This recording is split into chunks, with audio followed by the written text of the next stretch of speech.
This video from Mr. Joseph Okechukwu is a very, very important one for Ndi Igbo. Like every Igbo person must watch this video. My people, a lot are going on right now in Nigeria and Igbos are the target. Just as I said in my previous video, that these people, they are doing everything possible to provoke Ndi Igbo so that Ali Igbo will be on fire, so that they will achieve whatever they want to achieve in the southeast. This is the reason why I said before that everyone needs to be calm, my people. This is a setup. These people know very well like what they are doing. After I listened to Mr. Joseph Okechukwu and I went ahead and read what Erufai posted today concerning military intervention from USA, I now conclude that everything Joseph Okechukwu said here is nothing but the truth, my people. These people intentionally want to create like chaos in the southeast just to justify what they'll be saying about IPOP, ESN, as well as what is happening in the southeast. So just listen. At the end of this video, I will read it out for you to hear what Erufai posted today. Hi everyone, I hope you're doing great today. Okay, so I have so much to say, but I won't say it all.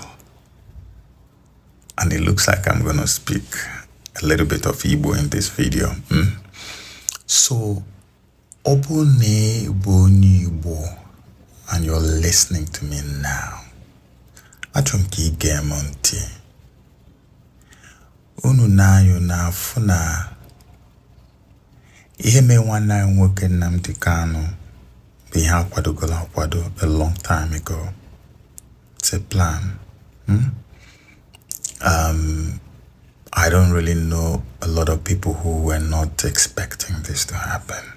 I personally was expecting it to happen. But always something Ndi Igbo na caveat to this. Naturally speaking, they have psychologically prepared us enough for it. But no matter how much anyone prepares you for something like this, barefaced, glaring injustice, given that we are in a country where terrorists who kill, and they don't just kill, they do sacrificial killing. They kill in the most horrific manner known to mankind. They just get taken to a place where they call rehabilitation center, where they basically just take care of them, give them VIP treatments, and then the next minute they call them repentant terrorists and are integrated into the Nigerian system. In a country that does this, a country that tolerates hardened terrorists, globally proscribed, having peace talks with government authorities, having press conferences, terrorists that disembowel pregnant women, take their children, the babies out of their wombs and then kill the babies, are pardoned without even a chastisement, nothing, just pardoned, integrated, all VIP. In a country that is like that, one would expect that it is absolutely impossible to sentence a man like Nnamdi Kanu for what he said in a broadcast. But we are living in a theater of the absurd. Nigeria is a quintessence of absurdities. But that's not even where I am going. Nene benaga. Ken munti. Unu na yo na funa since kamwe Donald Trump mecha luta Nigeria for all their wickedness and crimes. Chupuna wenya ike owe designate Nigeria. That ever since then, when he went there, is we watching there, all of them have been fighting, looking for how to say that it is the problem of Igbo people. No Ndi Igbo melo Trump ji wee lota Nigeria. Etu o si wee lota Nigeria now. The same BBC that coined the propaganda terminology of Igbo Q was the first to fire the first shot by claiming that it was IPOB affiliated organizations that carried out the campaign to Donald Trump. Kewe man against those guys no kafa we bidaga bubendi bai. Nka megide kwa meko na chi nwoku onyo. Ebute kwa another one. Nka mekwa kona be trend onwukwa. Ebute kwa another one again now. That no some Biafra we put some stupid document has now with them from 2021. Meanwhile, Trump had already designated Nigeria in 2020 before. Ghana with natural death. So basically, if you look at it, if hana noni bihariak everywhere, now try to hagis we rope Ndi Igbo in. Kebidaga before Donald Trump we polunde Milan in Nigeria. He had the plan. Had chohoka Ndi Igbo di normal, di okay, di sane. Before Trump land there, because now malugo namwe Trump ga land in Nigeria within them. No ga fear of how we carry out their plans against Ndi Igbo. That is why Nnamdi Kanu Juebia, to me, not as a surprise, but as a setup or distraction or setup. Actually, can the buy react here? Can the buy be do declare basita to munkan na Igbo ka we mwiki buluzin di befa uniform. We jeba sine go serious threat in that place. Then we serious time we can declare state of emergency na buy. We buluzi uniform repentant in one hand we unleash it on our people. Mgbe repentant terrorists bịazi na-abanye n'amị na-abanye na police ebe ka iche na ndị niile ahụ etinyegasị n'amị nọ. Ndị be anyị gekwanụ m ntị o. Since the Civil War of 1967 and 1970, anyị adịbekwa anywhere close to freedom as we are today. Not for once. Chineke na azagokwa ekpere anyị o. No, hear your brother now, because I'm in a place where I should know. I have never come across an Igbo person. Maybe there are one or two exceptions, but it's hard. I've not come across an Igbo person that deep down in their soul does not wish and pray for Chineke na tuzana awa ekpere ke inyani freedom ka enwelo onwai. Onye Igbo obunifo ngolala nnia. But this pain and this burden now bali everywhere. Mwana wasiki as your own brother no ni isi mmiri maybe hesieme that na Chineke na zage belawa, not that no na chi just zage already. Ndi awe na achozi ke provoke wa ka ime something o ga aba ime tupu nyemaka na achi bia elu ayaka obuna he buto sigo ndi ba anyị niile. Ihe agwa set up. So achom inweta video Kesasia video to as many people as possible. One the buying in and I'm say who no bana dere no ju una ango na ngo na nku na bia. At the US Congress hearing on the designation of Nigeria, hearing now take place right now. A congressman, black man, literally was speaking about Mazi Nnamdi Kanu to the hearing of the whole world media not there. The guy when they disgrace Nigeria with the case of Mazi Nnamdi Kanu even mentioned that the guy had to defend himself with sickness and everything. Yet terrorists are walking around free, holding press conferences. Owanina Malugo, Nigeria is dancing naked. Completely naked in front of the whole world, and only Nigeria seems not to know that it is naked. Happen on Nigeria. Okay? Happen on Nigeria. Una dabakwanana trap in the Nigeria. Dono muna kananti. Jidono muna aga. Una wakwa na anwa. Overreact to heneme one nine work because decision on our brother. Mpotia Adiko decided I will not speak more than that. Una anwa we banye na trap mpakara ndi ukwensua. Because I daba na trap fa more deaths for us. Don't worry yourself about Mazi. Lotana Mbwagia today, 19 woke, ya puta. And it will happen soon. God bless you. To have you here. Now, this is one case that we've been talking about for a while. I mean, I've taken quite some time to lay down the facts of the case, starting from 2021 till this whole case was resurrected, and now he's been sentenced to life imprisonment. What do you make of all of this? Just like every other reasonable Nigerian, especially legal minds, I can't make sense out of this thing that happened today. I can't, seriously. Because all that happened there was a travesty of justice.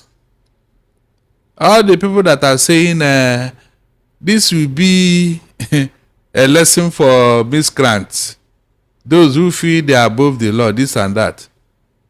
Do you know that they are talking to themselves? They know the truth. If some people are not above the law of this country, they give you 400 names of those sponsoring terrorism and you sat on it. Because of what? If they are not above the law of this land, what are you doing from prosecuting them? If some people are not above the law of this country, what is Toji Bello doing in Nigeria, even as a Nigerian? And whenever he feel like he will release some people that he captured, people in his custody, he will release them and give to federal government of Nigeria. If some people are not above the law of this land, how can they come for a meeting with officials of the federal government wearing AK-47 and military fatigue and bullet stripes, coming with APG, if they are not above the law? If some people are not above the law of this country, what is Shegumi doing? Telling us that, look, you see these bandits, they are my boys. Anybody that attack them will not vote for him. And that we need to settle them or there will be no peace in Nigeria. Shekugumi. If some people are not above the law of this country. So, the shame is on all those people who did what they did today. The shame is on them because they know the truth. And the judgment of God, in fact, it is the judgment that will not be rubbish by anybody. His own judgment is more serious than the judgment of man. All the things they are accusing Nnamdi Kanu of today is what some people have done, even worse. He says something. Those people that was broadcasting a radio Kudirat in London, what happened to them? Is it not against the state? They came back and become leaders in this country, become governors. Is that not a fact? Who came to judge them for what they did? Nobody. They are above the law. You can imagine.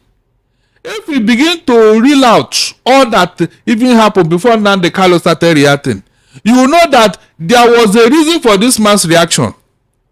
He made it clear. All the things he was saying, he was making it emphatically clear that he is not ready to give up any part of Igbo land for anybody. That Biafra land will not be taken over by the Janjaweed from Chad and Sudan. Is that not what he was saying? So what is it? So he shouldn't say, meanwhile, you agreed that there is self-determination in UN and African Charter. You agreed. So what is wrong with all these things? Britain just left the European Union just yesterday ago. What is wrong with saying, I don't want to, I belong to here. Here is too hot for me. I want to leave. What is wrong with that? That's my question. Why is the Nigerian government forcing everybody to remain here? Then you went and invited the terrorists from Africa to come and be killing us, Abi? You can imagine How government deliberately create problem? How long do you think this killing will continue before people will react? How long? You brought terrorists. You know yourself. You know they are not even apologetical about it. You brought terrorists to be killing us in Nigeria, and you want the same Nigerians to remain quiet and peaceful, Abi? How can that happen? Is that not what caused the problem? Is that not the reason why Nnamdi Kanu reacted? The federal government of Nigeria allowed some people to come into this country and be killing us on daily basis. People that are not even Nigerian. And you keep quiet, all of you, all Nigeria, you keep quiet over this nonsense, Abi, thinking that today is Nnamdi Kanu, it will get your turn. Have Nigerians actually kept quiet? Quite a number if they are not, look, if they did not keep quiet, why did they allow you to continue in the first place? Now they have entered the Kwara. From Kwara to Ekiti State is just 1 hour drive, 1 hour. What are they looking for all over Nigeria? Chioma, what are these people looking for all over Nigeria? Benue and Plateau now, in fact, that place is a conquered area. They did not only sack the people and drove them into IDP camp. They took over their village, took over their homes, and renamed it as their own. So, how do you define terrorism? Mention any place where Nnamdi Kanu or IPOB or ESN went to take over and rename it IPOB village, either in the southeast or anywhere. This thing we are saying here today, is it not happening? Is it not a terrorist that will leave his own country or wherever he's coming from, enter another country with force of arms and take over their village? Tell me. And you are saying nobody is above the law, nobody is this and that, nobody is above the law. You are talking to yourself. You know the truth. You know the truth. This was exactly what they did in the 60s against Awolowo. And they were Justice Shoyimo told him that, look, my hands are tied. When Awolowo made the famous speech that whatever happens to a man happens to him for his own good. Is that not true? Yes. Shoyimo told him that, look, my hands are tied. That means he could not do anything. He had been ordered to do what he did. That's the meaning. They did it to Fela Ransom Kuti too. Abi? The judge had to visit him in prison where he told him something. So it did not start today. This is why I am advising Nnamdi Kanu. My dear, keep quiet. Just relax. Be free. Be, open. Don't allow this thing to hurt your mind. It's just the Federal High Court. The appeal is there. The Supreme Court is there. We will get there one by one. Don't do anything that will hurt your feeling. No. Look, Mandela went through this thing. They called him all sorts of names. Is that not true? We even harbored them here when they were fighting apartheid. When he died, the same Western world that called him all the criminal names in this world, they came to bow down at his feet. Mandela. Is that not true? It's not the, so we can go on and on. They are calling you a bad name today. But let it not bother you, Nnamdi Kanu. Let it not bother you at all. IPOB members, don't bother yourself. One day, the Nigerian government will realize what they have been doing to the Igbos in this country. They will realize it and they will offer apology. Whether they like it or not, it will come to pass. Because I've asked questions. What exactly did the Igbo man do in Nigeria that will warrant this persecution? Nobody have told me. Nobody have told me. Meanwhile, they are the most diligent, industrious ethnic group in Nigeria, adding value wherever they go to. The Nigerian state does not recognize these things. Rather, anything that has to do with the bomber, all of them will flare up. They will start talking. They will start insulting him. You ask yourself, what is all this conspiracy all about? Babangida have written a book exonerating the Igbo man for all the coup allegations, yet they don't want to hear. That means there is something about the Igbo man, and that is what? His industry and diligence. It has become a crime in Nigeria. But terrorists who are adding nothing to Nigerian state, God forbid, who are adding nothing to Nigerian state are being pampered. The government can call them for a conference, even offer them money to please them. Was there any time anybody called Nnamdi Kanu or his people and say, come, what is your problem? What is going on here? But Nigerian leaders will go outside there to go and beg terrorists to stop killing Nigerians. Imagine. Nigerians, are you seeing your country? So when Donald Trump said this is a disgraced country, these are the reasons. This type of thing can never happen in a Senate climb. It can never happen. You are pampering terrorists, giving them all sorts of privileges all over the place. And now the Kanu have become a bad boy because he said, no, you cannot take over my land. You cannot continue to kill my people. Is that not the only reason? Did IPOB kill anybody in the Southeast? Until you people brought your killer gang, unknown government and all of them. And now, to hang a dog, you give it a bad name. IPOB have told you, Chioma, that look, give us the security of the Southeast. And if one person die, hold us accountable. They said it severally. A man who wants to kill the people, will he be behaving like that? When they are evil men, they are unknown government kill Igbos, they say it's IPOB. Everything IPOB. I listened to what the DSA was saying. Everything they said about Nnamdi Kanu, what he said. He broadcast here. He said it here. He did it.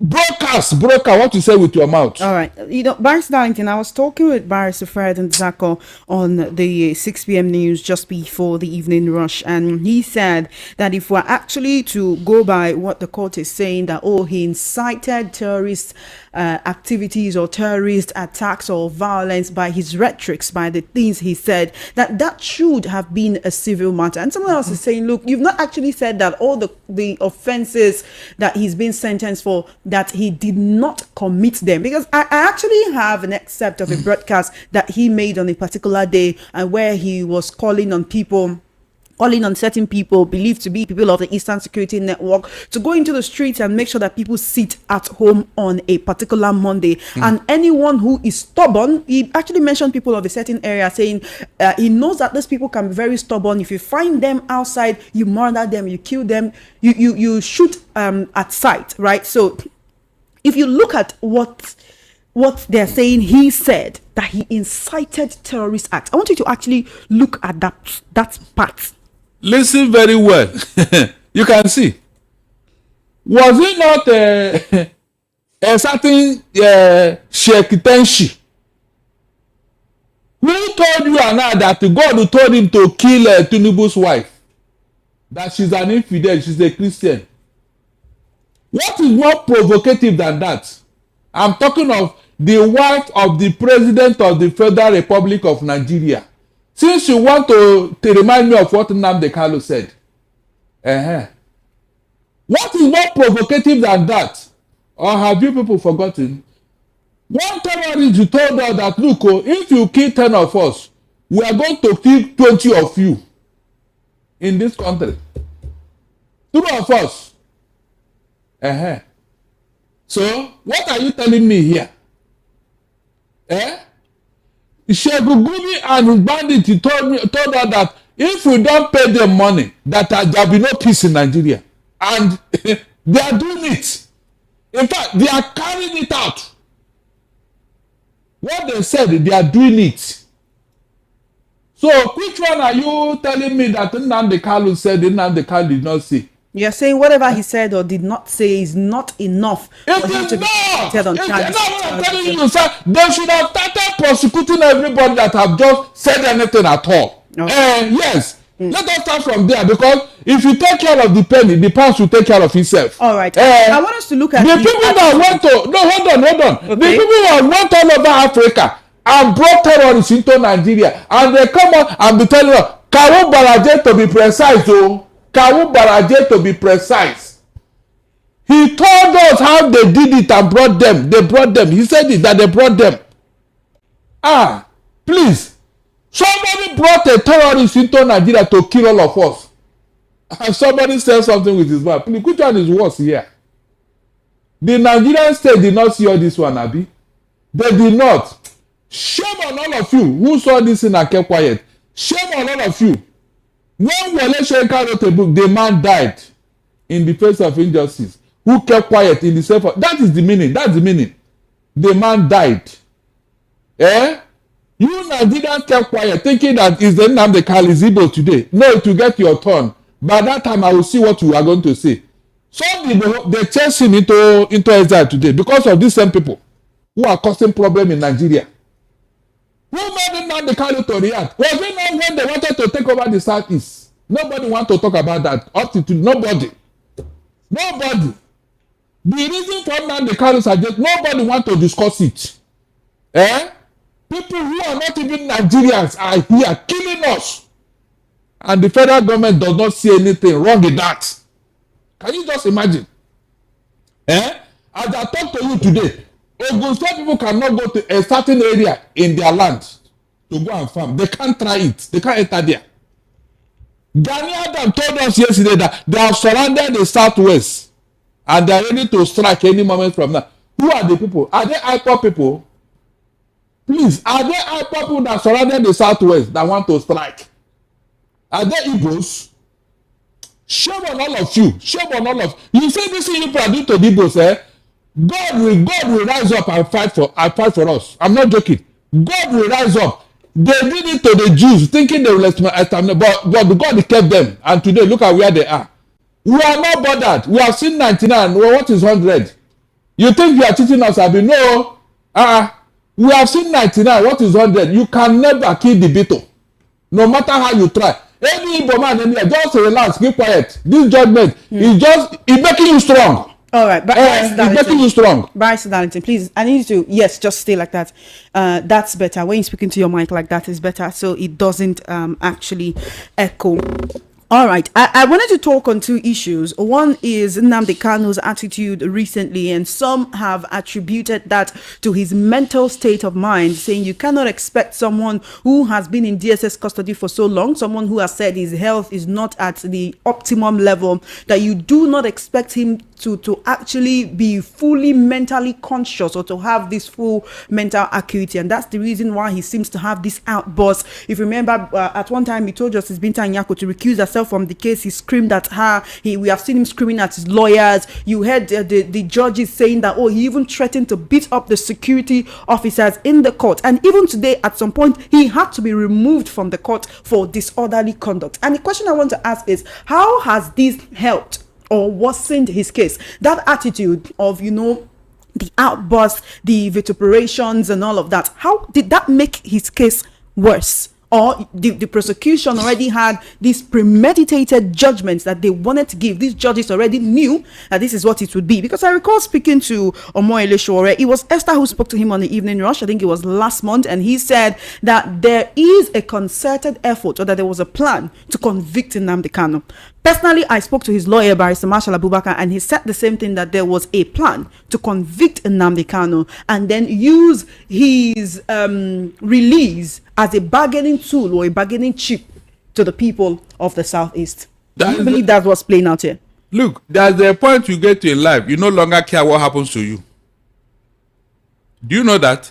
There is a point you get to, especially if you are what? A human rights fighter. An activist. There's a point you get to, you no longer care what happens to you because of what you are seeing around you. Nnamdi Kanu sees his ordeal as a persecution. And nobody will be happy seeing that he's being persecuted. Nobody. That is what is agitating his mind. How do you think they are really not in court to go into even quote foreign judgment that our Supreme Court have outlawed, that Nigerian lawyers should not quote, because we have enough cases in here. Don't quote what has happened there somewhere in UK or US. They are not telling us people were being renditioned from America, the Phoebe's whatever. I said, look at these people. So you can now quote American law, Abi? Are you serious? When it suits you. The other aspect of it, Inko, you cannot talk about that. That is why I told you that these people, they think they are clever. They are not. They just disgrace themselves today with what they have done. You are not asking yourself, okay, If you say yes, you can. How about these other people that have invaded Nigeria from another country? What are you doing about them? Or are you not seeing them? Are you not seeing them when government is having meeting with them? Foreign terrorists. Okay, those people, they don't fall under terrorism act, Abi. They don't. God Almighty. All right, I want to play an excerpt from Nnamdi Kanu during the court sitting today, when he claimed that he knows the law more than most of the people in that courtroom, including the judges.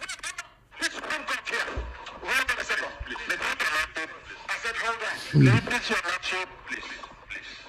May I refer your lordship to section 266, please, of ABJA? Please. What you're doing is not law. Please. You don't know the law. Please. Show me. Please. I can show me.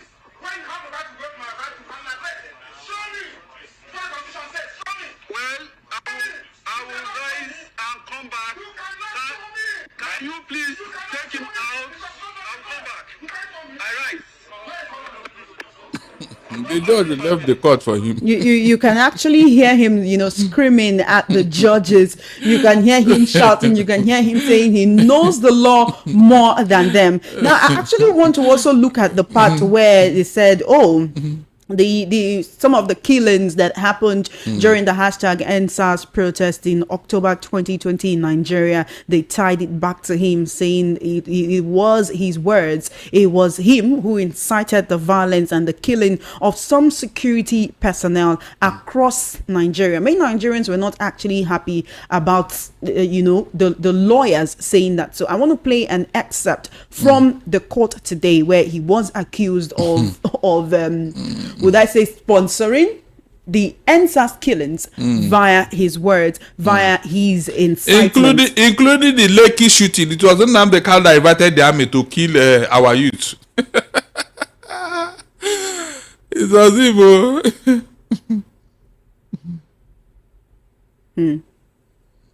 All right, this is going to take a little while, Barrister Darlington. I want you to actually just respond to that. Yes, what I'm saying is, you see, when they want to hang a dog, they give it a bad name, Chioma. That is what played out in court today. All the allegation against Nnamdi Kanu, we tell you that they are shopping for evidence to nail him. More so when his lawyers are not there to defend him. That is it. It's unfortunate that the lawyers were not there, because there are certain things they would have trashed out. Yes, there are things they would have trashed out. And I listened to the whole judgment on one radio station. Throughout, I listened to it and I said, look at these people. The man who was reading the judgment just took time. He was inciting the US and UK government against Nnamdi Kanu. How he ordered that this thing should be burned. This one, they took time. They concentrated on that. As if Nnamdi Kanu have committed the worst offense on earth. Meanwhile, they cannot substantiate all these things, except that somebody. Look, in this age of AI and technology, somebody can represent you, Chioma, as you are sitting here now. Somebody can appear the way you are here now. Not you. Everything about you. And make broadcasts. Do you know that? No, is that not possible in this age of AI? It's done. So who is impersonating who? Of course. These are things the lawyer would have even want to verify if they were in court to defend Nnamdi Kanu. Because you know that most of these things are lies. Somebody can even impersonate Nnamdi Kanu and be talking, and people DSS will now say on so you made a broadcast. Was it verified? Was it verified? It's just the DSS talking. A lawyer would have said, look, let us verify this. Let's call expert to know whether it was truly this man that said all these things.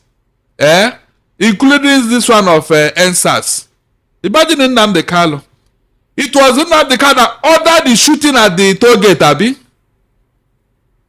The shooting that the Lagos State governor came out and owned up that yes, he was the one. Is that not true? It's not Nnamdi Kanu.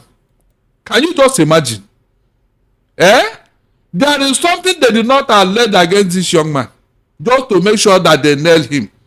He did this, he did that. All those things that they accused Nnamdi Kanu for. Chairman, people have done 10 times worse things in this country, and they are working free. I just gave you a few examples here that people can relate to. Aslanti, you're going away from the microphone. Things that people in Nigeria can now, relate to. Something that happened here. Not this Nigeria today that is boiling. Is it not insecurity that some people invited into this country? Was it Nnamdi Kanu that brought terrorists into Nigeria? Was it Nnamdi Kanu? This is the thing that Nigeria should be asking. These other people, what have you done with them? Is it not when you take care of the penny, the pounds will take care of itself? Yes. Right now we have 7 terrorist organizations operating in Nigeria soil. Please tell me, is there anywhere in the whole world where IPOB is known as a terrorist organization? Is there any country that have named IPOB a terrorist organization? So if Nnamdi Kanu, listen very well, listen, if Nnamdi Kanu is heading IPOB, and IPOB is not a terrorist organization, that is according to the standard of the whole world, how can Nnamdi Kanu be a terrorist? Your organization is not a terrorist organization. Then how can you be heading such a, and they are calling you a terrorist? Please, does it add up? Apart from Nigeria, and that is Buhari, mention any other country in the whole world that sees IPOB as a terrorist organization. Nobody. You can see where they shot themselves when they write food. Go and listen to what Americans are saying against Donald Trump, or even in UK. Go to Trafalgar Square in the UK and see what people are talking about their government. Just go there on a weekend and hear things that they sow with their mouth. Especially I go to the royal family. Well, in fact, I don't know how to describe what is going on here, seriously. We are not moving forward. You say this thing that they are doing here, they are even demarcating Nigeria. So when Donald Trump said you are a disgraced country, that is the reason. These are the things I'm telling you. All right, because you cannot tell me why terrorists are walking about in Nigeria and you are now going to jail a man for self-determination that the whole world recognize. The whole world, not just you, recognize. And you are telling me it's not that. So somebody cannot leave Nigeria, but you can bring terrorists into Nigeria, Abi. Look at the contradiction again. Terrorists can come here and take over Nigeria, but somebody cannot leave Nigeria and say, look, I don't like what is going on here. Look at the contradiction. And you say you are a country, you are moving forward. I want to see how Nigeria can move forward without the Igbos. Let them continue what they are doing. I've said it here. Let them continue what they are doing. At the end of the day, the will of God will prevail. You can't curse whom God has blessed. It's not possible. Right. You can't. But Barrister Darlington, quite a number of people are saying that you're being sentimental or emotional over this issue, and that you are a lawyer yourself. So let's look at the legal angle of this issue. So that you should actually analyze from legal angle. Yes, we quite a number of people say, okay, they know how you feel about Nnamdi Kanu, but as a lawyer, looking at the judge, just remove your sentiment, minus your sentiments or your emotions from this particular case, and let's look at the legal angles to it. Now, Nnamdi Kanu says he was not given time, he was not given that access to actually enter his defense. Not that at some point he sacked his lawyers, he called some witnesses, including Governor Sanwo-Olu of Lagos, even Wicked. Those were people who were supposed to be part of his witnesses. And then he came up and said, oh, okay, you know what, I don't want to have any of these witnesses again. At some point he says, oh, count 7 does not exist, it destroys the entire trial. At some point he said, this court does not have jurisdiction to try me. At some point he says the charge sheet does not display any existing written law. It's quite a lot, right? So from the legal angle, divorce your emotions from this particular topic and let's look at the legal angles to things. If you were his lawyer, or if you were standing as the prosecutor, or even if you were just a bystander, but one that is privy to the laws and constitution of the Federal Republic of Nigeria. When they realized where the government was going, that was when Nnamdi Kanu sacked all his lawyers, and it is with their consent. Because the gamble here is that he wants to impose the onus of deciding this matter to the prosecution. And already the prosecution have a lot of evidence against him. If only Nnamdi Kanu had allowed his lawyers, they would have trashed this in that. I said it before. But he did not, maybe out of anger, knowing fully well where they are going. Again, that of terrorism prevention, I have said it here. It is not possible for government not to have such a thing in place. There is. There was. In 2011, under Jonathan, Terrorism Act was established. When it was repealed in 2013, again, that was even the law under which Nnamdi Kanu was arrested. I said it here, not now. So when he was saying there was nothing like that, the law has been repealed, I said, no, it's not possible. I said it. So he was wrong in that assertion. He was. And even when he said about rendition, I said, look, there was an existing case before the rendition from Kenya. Why they freed you in Kenya is because the Kenyan government have no case against you. That was why they gave you that judgment in Kenya. And because you have already earned the damages in Kenya, the federal government can no longer give you another one. You can't. You have already been compensated in Kenya for the rendition. So you can't expect the same thing in Nigeria. That means they are going to pay you double for the same offense, even if you bring it up. That is settled. So that of rendition, yes, is wrong. They admitted it themselves. That is wrong. Everybody is wrong. Everybody. But if Nnamdi Kanu say because of the way he was rendition from here, therefore he has no case now. I said it. I said no, it's not possible. You have a case already. A case was existing before that rendition. You can't use it to cancel your case. It's not possible. These are areas where I feel that if the lawyers have come to defend him, they would have thrashed it out. That's what I said it here severally. That if Nnamdi Kanu have allowed his lawyer, there are things they would have done. At least to even mitigate his 7 count. Yes, they would have reduced it. They would have reduced it on point of law. They would have done that. But now that the case is over, the person that is telling me I'm emotional, what do you want me to do now? We are going to appeal now, and from appeal to Supreme. So what are you saying? The matter has not ended. The matter has not ended.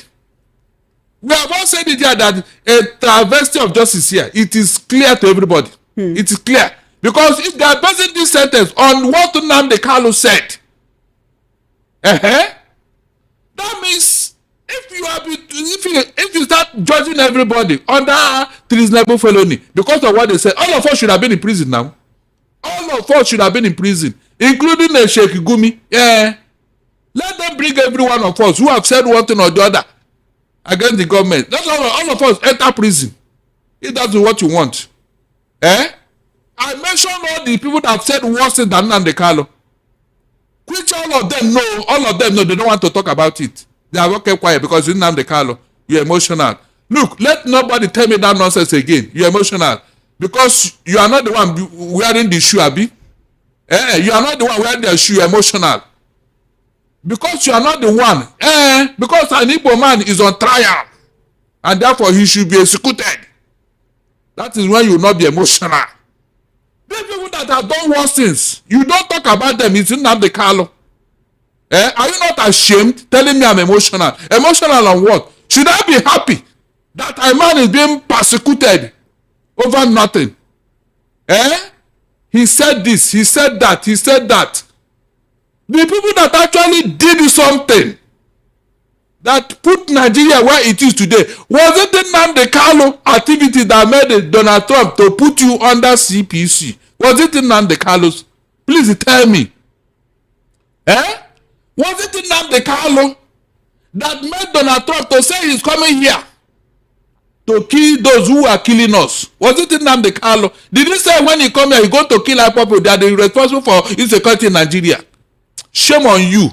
Shame on you. You are talking. Look at people who are talking emotional. I wish I can see you. You tell me what is emotional. Telling me I'm emotional. All right, Barrister Darlington. Let's actually look at the fact that Nnamdi Kanu. Honestly, this injustice against Mazi Nnamdi Kanu, if the thing no touch you and you are an Igbo person, which means something is wrong somewhere. So somebody telling Barrister Darlington that he is emotion this and that person do not even know what he or she is talking about. As I said before, that at the end of this video, I'm going to read some part of what Rufai posted today concerning military intervention in Nigeria, just to confirm what Mr. Joseph Okechukwu said in this video, that Igbos need to calm down, that this is a setup. So Rufai said, let me start from here. The life sentence delivered to Nnamdi Kanu on November 20th, 2025 is a perfect example. A Nigeria court, after years of legal proceedings, found him guilty on 7 terrorism-related charges, including directing violence, issuing sit-at-home orders, caused hundreds of deaths, and guiding bomb making. The court described him as an international terrorist and choose life imprisonment instead of death penalty. Look at who is talking. These are people pardoning and also rehabilitating repentant Boko Haram. Anyway, so he continues. Within hours, a U.S. lawmaker declared that the conviction was evidence of religious persecution. A terrorism judgment became a fact narrative in a single step. This did not happen randomly. It is a structural, and it is how congregational narratives are built. A legal event happened. American lawmaker interpreted through a moral lens that suit domestic politics. The narrative became a talking point. A talking point become resolutions. Resolutions become sanctions and conditions. And at the end of that chain lies the justification for foreign intervention. This is the architecture we are watching being built around Nigeria. What makes the situation even more concerning is that this narrative did not start yesterday. It has been shaped for years, intentionally and deliberately through structured lobbying. Foreign agents, registration acts, filing in Washington showed that IPOB and its affiliates hired American lobby firms to promote a narrative of Christian persecution. So this is what they are saying in the North right now. You see some of the Northern influencers, they are just, blowing this up everywhere. So they are trying to create a narrative that the reason why America is coming to Nigeria is because it is Igbos that went to America to complain about what is happening in Nigeria. This is what Rufai is saying here, because what he wrote here is very, very long. So this to show you that these people, they know what they are doing. For Rufai to come out to say this because of what a congressman said yesterday concerning the judgment they gave Mazi Nnamdi Kanu. Like, they are very, very angry about Igbos, so they can do anything just to create like katakata in Ali Igbo. Just after they convicted Mazi Nnamdi Kanu and sent him to life imprisonment, you know what they did next? They now transfer Mazi Nnamdi Kanu from DSS in Abuja to Sokoto prison, just to provoke Igbos, just to see their reactions. But I'm happy how Igbos are following this matter. Yes, they are coming out in mass to complain that what they did to Mazi Nnamdi Kanu is not right. So anyone using Mazi Nnamdi Kanu's name to create chaos and mayhem in Ali Igbo, that person is government agent. That person is not working in the interest of Ndi Igbo, and Ndi Igbo will never support such, right? So, my people, that is it. As I bring this update to you guys. I hope you truly enjoy watching anyway. Do wait to subscribe, like, share, and also leave your thoughts in the comment section. I will see you guys in my next update. Goodbye for now. Welcome to Mercy News TV.